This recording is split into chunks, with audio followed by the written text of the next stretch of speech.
goście, drodzy nauczyciele i uczniowie. Za kilka dni, 11 listopada, będziemy obchodzić 101. rocznicę odzyskania przez Polskę niepodległości. Nowe państwo polskie odzyskało wówczas jednak tylko część ziem należących do dawnej Rzeczpospolitej. Walki o kolejne sporne ziemie dopiero się zaczęły. Takim spornym regionem był bogaty w złoża węgla i rozwinięty przemysłowo Górny Śląsk. Chers invités, chers professeurs, chers élèves, dans quelques jours, nous allons célébrer le 101er anniversaire de la restitution de l'indépendance par la Pologne. Le nouvel État polonais a réussi alors à regagner seulement une partie de ses anciens territoires. Les luttes pour d'autres terres contestées ont à peine commencé. La Haute-Silésie, très riche en charbon et développée industriellement, est l'une de ces régions si disputées. Państwa, które wygrały I wojnę światową, uznały, że o losach tej ziemi miał zadecydować plebiscyt. Jednak zanim doszło do głosowania, niezadowoleni ze swojej sytuacji Polacy dwukrotnie chwycili za broń przeciwko dominującym na tamtych terenach Niemcom. Pierwszy raz w sierpniu 1919 roku, a drugi raz rok później, w sierpniu 1920 roku. Les États qui avaient gagné la Première Guerre mondiale ont décidé d'organiser un plébiscite qui réglerait définitivement le sort de cette région.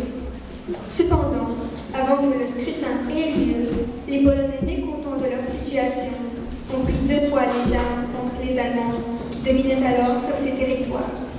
Pour la première fois en août 1919 et ensuite en août 1920.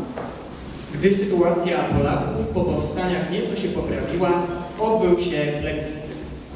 Przegrana oraz prawdopodobny niekorzystny dla Polski podział ziem doprowadził do kolejnego zrywu w maju 1921 roku.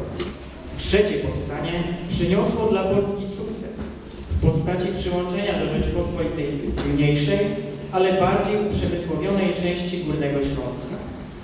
Le plébiscite a eu lieu quand la situation des Polonais, après les insurrections, s'était améliorée un peu.